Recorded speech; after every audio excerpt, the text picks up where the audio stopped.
In this presentation, we are going to learn how to make parts from the isometric grid paper on Inventor.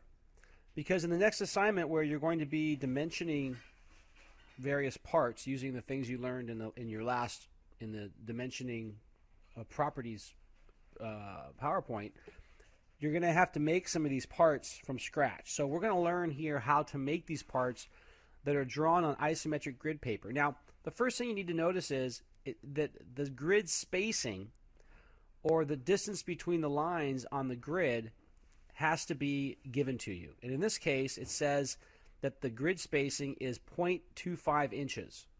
So for example, if we look up here, we can see that this feature, that this length here of this top part is 2 grids long.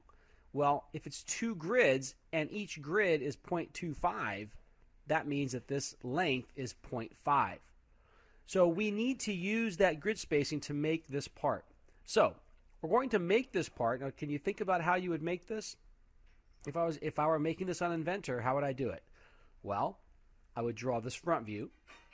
I would extrude it back, and then I would make this cutout. Then I would make this cutout, and I'd have my part. So we need to do it to scale, to the appropriate scale, so that the dimensions will show up properly. So in this particular drawing, the length here of the front view is 1, 2, 3, 4, 5, 6, 7. It's 7 grid lines. Each grid line is 0.25, so it's 7 times 0.25. Well, 0.25 is a quarter of an inch. There's 4 quarters and a whole, so that means it's 1 3/4 of an inch. Now, if you did not know that,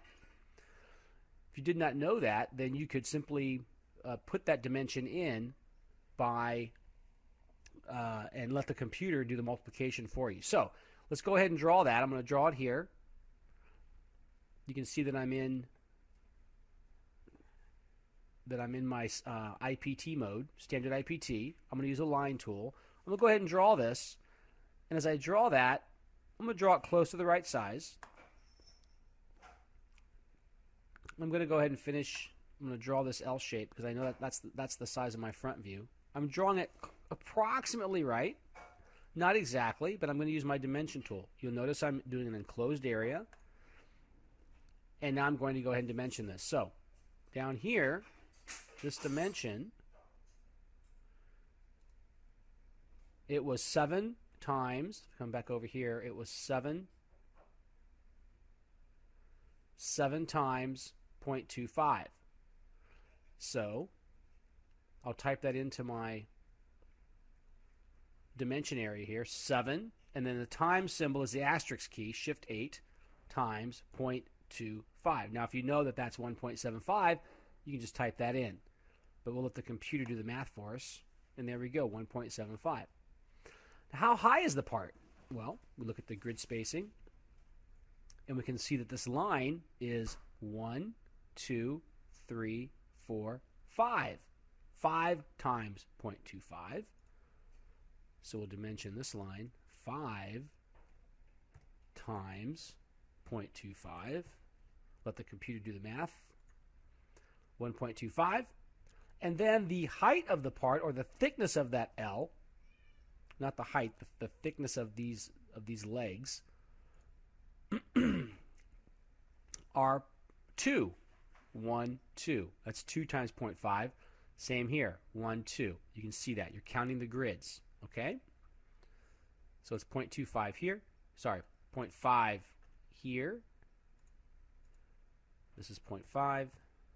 And it's 0.5 here.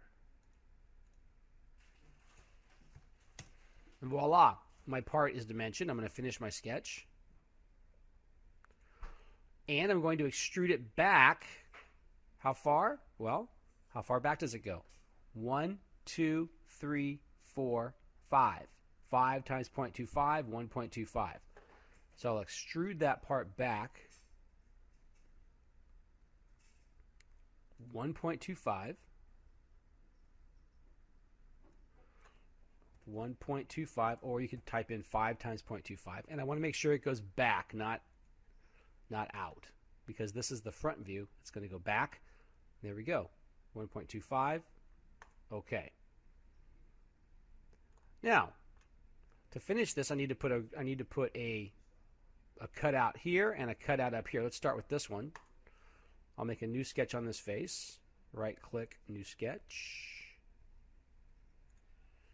And I want to see exactly what that dimension is. It is 20.25 wide and 1 to 0.75 deep. So 0.25 by 0.75. Also notice I need to locate that line half an inch from, it's 2 times 0.25 from this edge and 0.25 from this edge. So we'll dimension that rectangle. We'll draw a rectangle here. I'm just going to make sure it starts on the line, drag it out here, and then we'll dimension it. This was 0.25. This was 0.25. The length was 0.75. It was 3, I believe. We'll check it in a minute. And these distances were 0.5. This was 0.5, and I do not need to dimension this other length because this length here is set. These two lengths are set, but let's just try to dimension it. Hey, by the way, what kind of dimensioning is this called? That's right, chain dimensioning. All right, so I try to dimension that, but it's going to give me an error message because it's already dimensioned, and it's not going to let me specify what that length is. If I accept it, you'll see it puts it in parentheses. That's called a driven dimension. In other words, this dimension is dependent upon these dimensions. So if I change this dimension to 0.6, look what happens. This dimension changes to 0.4 because it's driven. It has to be, all of this has to equal 1.25 because this is a solid feature we made previously. Okay, you understand that? All right, so that's 0.5. This is dimensioned fully. Let's just check our part to make sure. 0.5, 0.25, 0.5, 0.75. We're doing it correctly. Now we're going to finish our sketch, and we're going to extrude that rectangle as a cut. So we'll select it, and we're going to cut it, and we're going to let it go all the way through. And to finish the part off, we have this here that's going to be 0.25 deep and 0.75 across. So we'll make a new sketch here. We'll draw a rectangle. It's 0.25 deep, 0.75 across. This is 0.25. This is 0.75. So we're doing this because the grid, well, let me get back to that. So this is the dimension, but we have to put it in the center. And if we go back to our part, we see that it's 0.25 off from the edge. So we'll dimension this to be 0.25.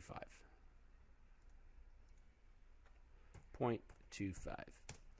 There we go. We finish our sketch.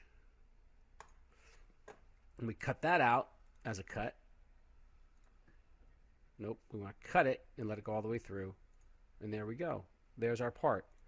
That's the shape that we're going to be using in our assignment that's coming up next. So this is how you create a part from the isometric view. Now, you're going to be making, and this is the assignment that you're going to be working on. You're going to be doing some dimensioning of these different parts. It's going to say that you've already made these parts. Well, some of them you have, some of them you haven't. Actually, you haven't made any of these parts. So this is the first part that you're going to make, and you're going to dimension it using datum dimensioning and aligned dimensioning. Okay?